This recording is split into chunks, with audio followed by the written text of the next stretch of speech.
What is up, cyber and crypto dudes and dudettes? Hope everybody's having a great week so far. Today is Thursday, August the 15th of 2019, and this is episode number 81 of the Cybersecurity and Cryptocurrency podcast. I'm your host, Eric English. All the views and opinions expressed in this podcast are solely my opinion and do not reflect that of my employer. All right, so lots of things to dive into. It's been pretty hectic since the last podcast, so we're going to dive right in. One of the personal things I'm going to talk about today is how do you know when you've made a mistake taking a job? So I recently took a new job and then I went right back to where I was because it turned out to not be what I thought it was. So we'll talk a little bit about that and that experience and hopefully that helps somebody else, and hopefully you can avoid going through that because going back and asking for your old job is a little weird. But either way, we'll talk about that in more detail. So on the cybersecurity side of things, we're going to talk about various data breaches and security leaks and all that good stuff. Some biometric data was leaked and other hotel breaches and whatnot. So that's always, a common theme for our podcast here. DEF CON has been pretty fruitful as far as for the cybersecurity space. You're seeing all these new articles about different vulnerabilities and new vulnerabilities that were all shown off during the DEF CON. So that has brought a lot of things into the light, and now we're seeing article after article about various loopholes and flaws and security issues with all kinds of different things. So we're going to talk a little bit about some of those security issues that have been uncovered, including the Microsoft RDP vulnerabilities, some Lenovo stuff, and others. And the other big hot button topic in cybersecurity/privacy is all of the voice assistants and what is happening on the back end there with all of those voice recordings. We talked a little bit about that during the last show, but there's been a few more companies that have been found out, if you will. So we'll talk about that as well. Also going to touch on an article about North Korea and how much money they made using cyber attacks. On the cryptocurrency side of things, we're going to talk about a new variant of a Monero mining malware, and essentially it's trying to avoid being spotted, so this one's pretty tricky, so we'll talk about that one. We're obviously going to talk about the recent fall of all the prices, including Bitcoin and all the altcoins. Been a pretty epic fall here recently, so we're going to talk about that as well. We're also going to talk about Samsung and what they call their blockchain-enabled smartphones. So we'll talk about that as well. So interesting stuff there all around. So we'll start on the cybersecurity side of things. Multiple breaches, as usual, have come out over the last week or so. 1 million people have their biometric data exposed on a pretty big online security breach. Again, it's just an open database just sitting out there on the web. And so it had 1 million people's biometric data. So that, I really hope that type of data can't be used, to get into all the biometric related stuff. That's really scary to think about. So a lot of what ifs there, and certainly very disheartening to know that your fingerprints or your irises or whatever could have been leaked and stolen as a part of those breaches. So this database is owned by a company called Suprema, and they're a biometric security company. They do facial recognition and fingerprint information collection. And apparently it's also used by the UK Metropolitan Police and other small local businesses and governments globally. So Suprema says that their BioStar 2 software uses the facial recognition and fingerprinting to help control access to various facilities. So researchers last year in August found a publicly accessible Elasticsearch database with 23 gigabytes of data, highly sensitive in nature, obviously, with all the biometric data that they found. And it's all the data that they'd collected using that BioStar 2 software. So apparently also included in this was images of the actual people. So you get their fingerprint, facial recognition, and then just a regular picture of them. I guess, outside of the facial recognition. So that's pretty interesting as well. They're also saying that personal data was in this database as well, and that personal data included unencrypted usernames and passwords. So that's pretty wild stuff there, that they're seeing basically they're saying it's employee data from, I guess it's various governments or whoever was using this software. But they could see all that employee data and get their username and password in plain text. Anyway, the researchers basically said if somebody had gotten a hold of this, they could have potentially bypassed the BioStar 2 software using some of this information. So, pretty wild stuff there. It's unfortunate for sure, but I guess this is a sign of things to come with more and more biometrics coming out and more companies storing that kind of information. So, we'll keep a pulse on that and see what happens moving forward. Some other data leak related news. The Capital One hacker that got arrested the other day. There is suspicion that this same hacker took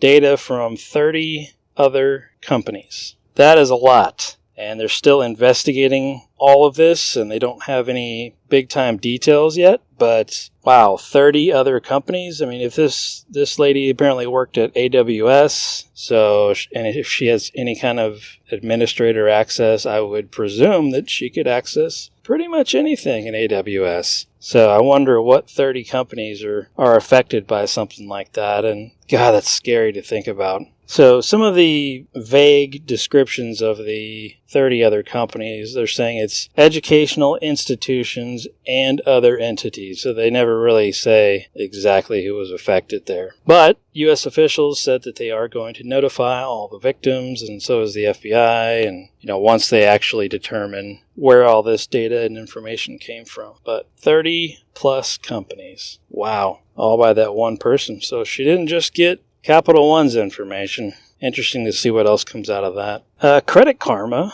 If you've ever used Credit Karma, they help you track your credit scores. Well, they had what they're calling a software glitch that allowed users to see other people's full credit reports and their user profiles. So, talk about wild there. If you use Credit Karma, I'm sorry, that's certainly scary to think about. But if you are one of the people that may have been impacted by this, and you haven't already done this, I would highly recommend going out and freezing your credit with all of the major credit, like Experian, all those guys. Make sure that your credit is frozen, and that way new accounts cannot be opened with your information.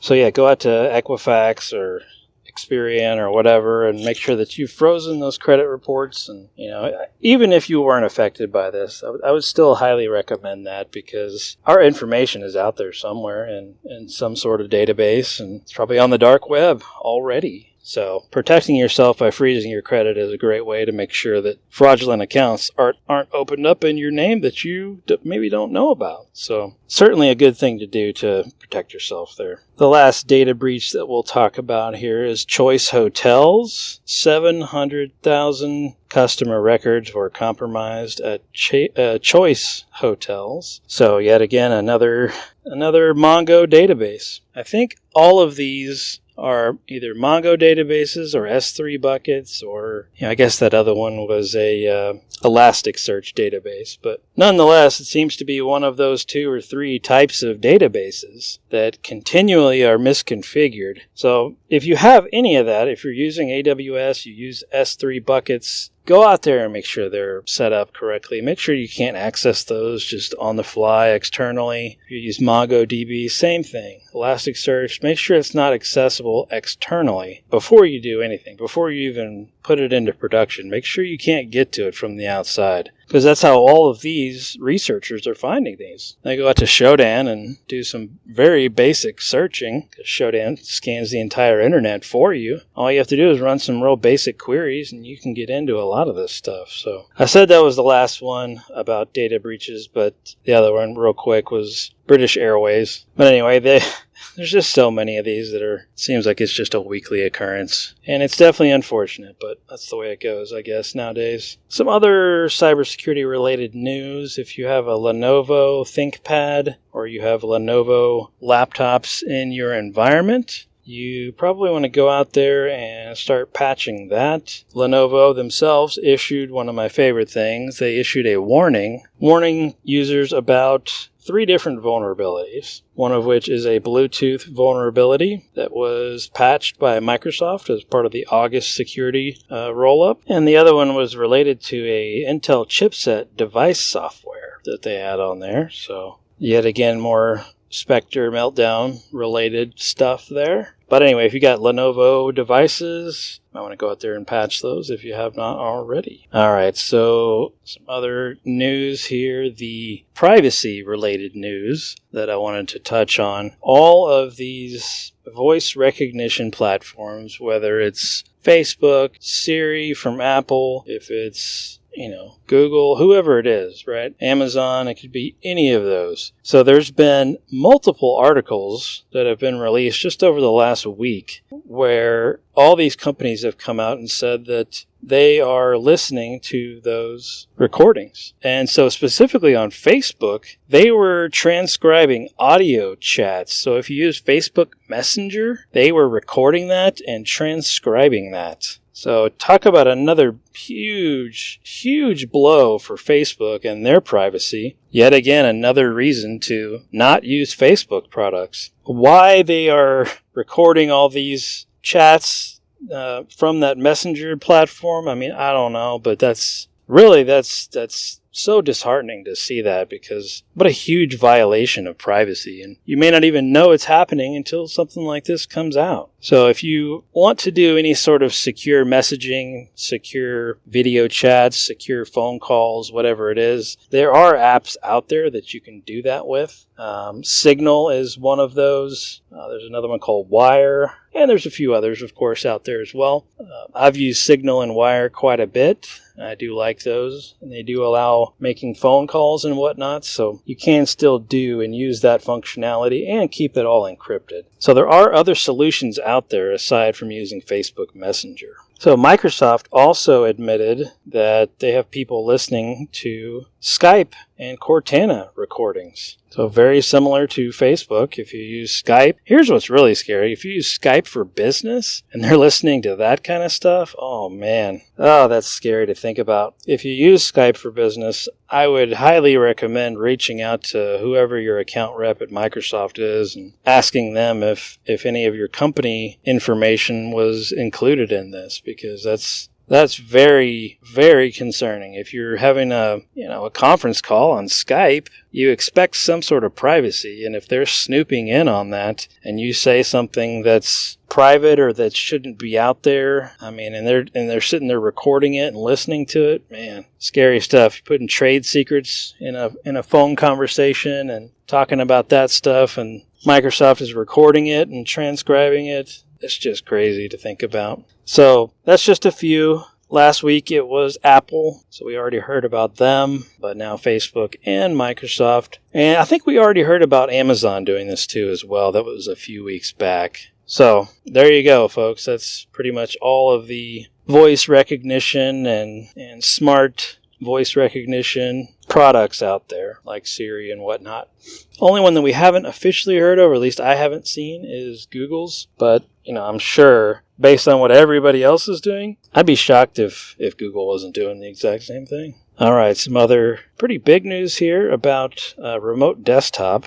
And we've talked about remote desktop before on this show. If you have to use remote desktop, just make absolutely sure it's not exposed on the internet. Make sure you don't open it up to the internet. And what I mean by that is opening up the remote desktop port on your firewall and allowing people to access things via remote desktop and getting through your firewall.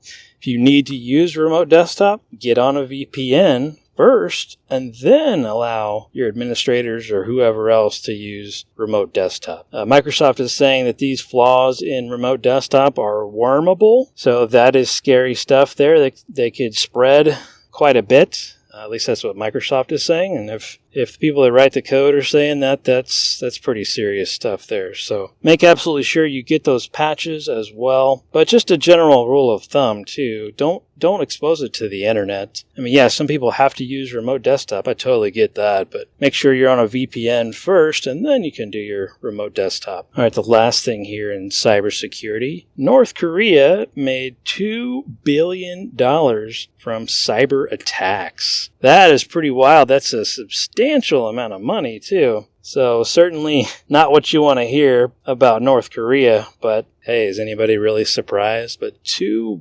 billion, man. And the UN is basically the ones reporting this. So I'm not sure how they got that information or whatever, but if it's even close to that, that's still scary, right? I mean, even if it's only a measly $1 billion, that's still really scary to think about. All right, we'll jump over to crypto side of things. This one made me laugh. Samsung, they released the Galaxy S10. They're coming out with the Galaxy Note 10 coming up, and they're awesome phones. I love them. I don't have them, but I do love those. I do have an older Samsung, but they're saying that the S10 and the Note 10 are blockchain enabled. So I laugh because ever since the invention of a smartphone and a smartphone app for cryptocurrency, that automatically makes your phone blockchain enabled. Samsung isn't doing anything different here. They're letting you use the Samsung app rather than your Coinbase app, for example, or your Electrum wallet. Whichever one you're using doesn't matter, but downloading any kind of crypto app and storing information in it is just as good as having what they're calling a blockchain-enabled device. So apparently you can keep your key store on the phone and use the Samsung apps to access your crypto. They've added support for a bunch of other cryptocurrencies as well. But again, this is no different than what has already been going on with cryptocurrency apps on all smartphones, really. But if you're keeping your key store of all your crypto on your phone, you better make absolutely sure that wherever that key store is, it's extremely secured. I would encrypt my whole phone. I'd add additional encryption just to the key store outside of what Samsung provides, if you can, of course. But that's certainly scary to think about, if you ask me. And this is probably something that attackers are looking at here and saying, hey, if people are going to start storing their key store for all of their various cryptocurrency wallets, again, you get those private keys, you own the money. So that might make these phones specifically a very massive target for hackers. And again, my tinfoil hat theory is that cryptocurrency exchanges will be the most targeted in the cybersecurity space over the next couple years. Again, tinfoil hat theory there, but I thought that was rather dumb of Samsung to come out and say. I don't quite understand why they think that that's so different. I think really it's more than anything, it's putting the buzzword out there in relation to their phone. So some other crypto stuff here. There's a new Monero mining malware, and they're calling this one Norman, apparently.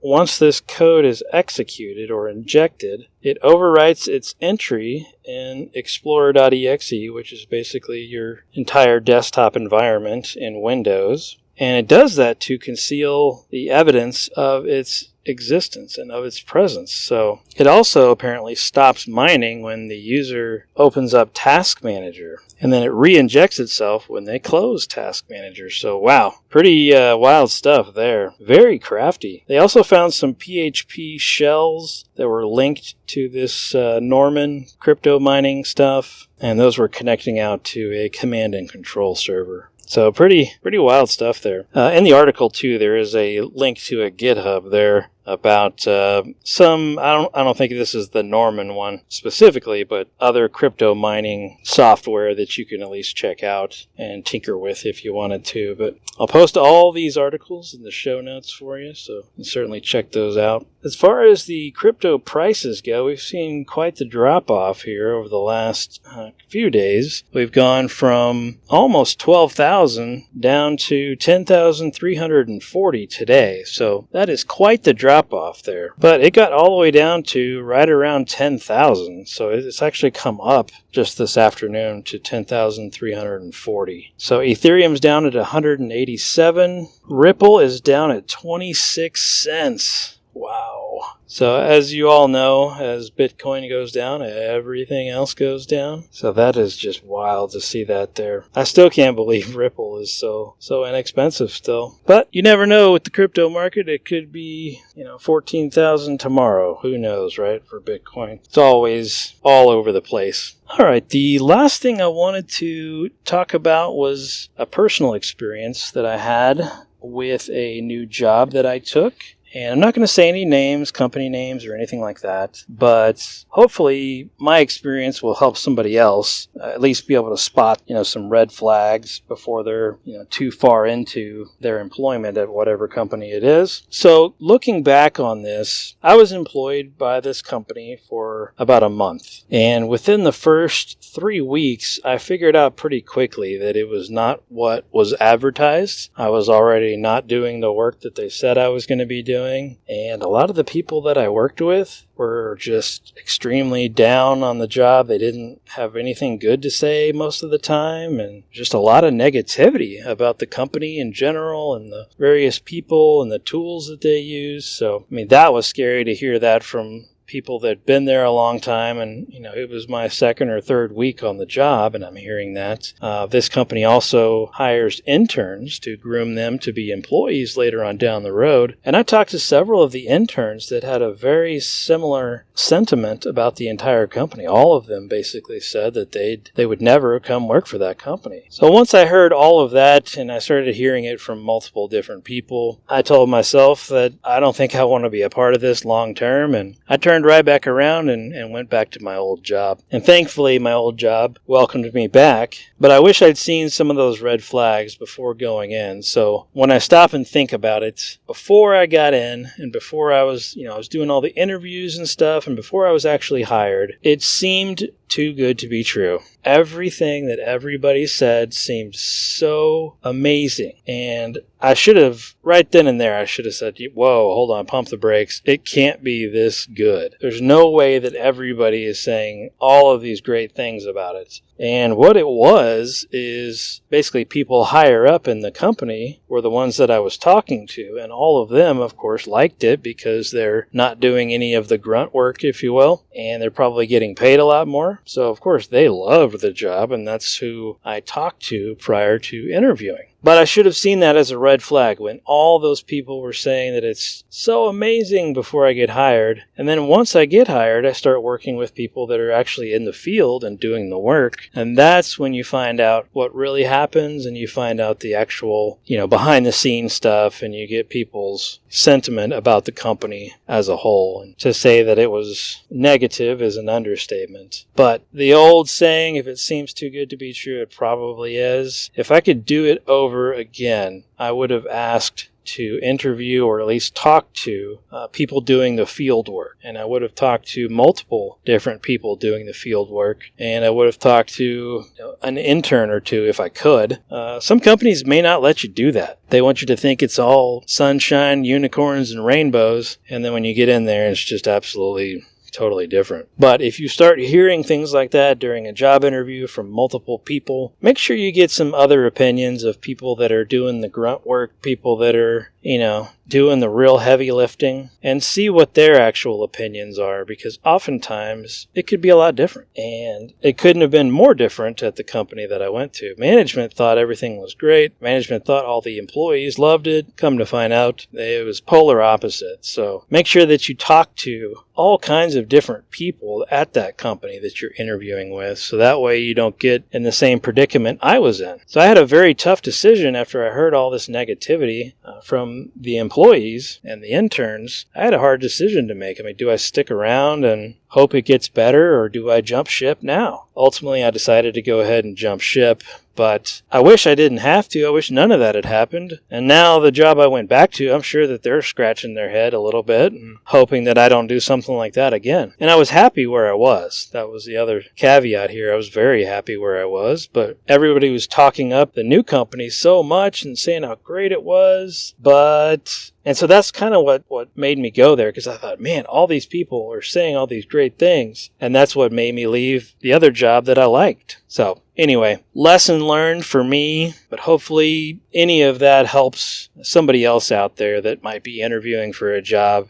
Don't just get interviewed by the manager. Go talk to other people in the department, other people in other departments. Go talk to a bunch of other people and see how they feel about everything. See how they feel about the company, and ask them what their workload is like, and all that kind of stuff, rather than just taking the manager's word for it, or just interviewing with only a manager. Set aside some time to take some of those other people to lunch if you can, because it'll save you some headaches down the road. You certainly don't want to get into a job that you don't like, or where there's, just a bunch of negative people and negativity in general, because ultimately that will make you negative in the long term. So certainly don't want to be working for a place like that in that kind of environment. So anyway, I hope that helps somebody out there. Just kind of seeing those red flags more than anything. It's too good to be true? It probably is. All right, folks, if you want to follow me on Twitter, I'm at CyberCryptoGuy, at CyberCryptoGuy on Twitter. Check me out on there. I retweet a bunch of the articles that we talk about here on the show. Thanks for listening, and have a great day.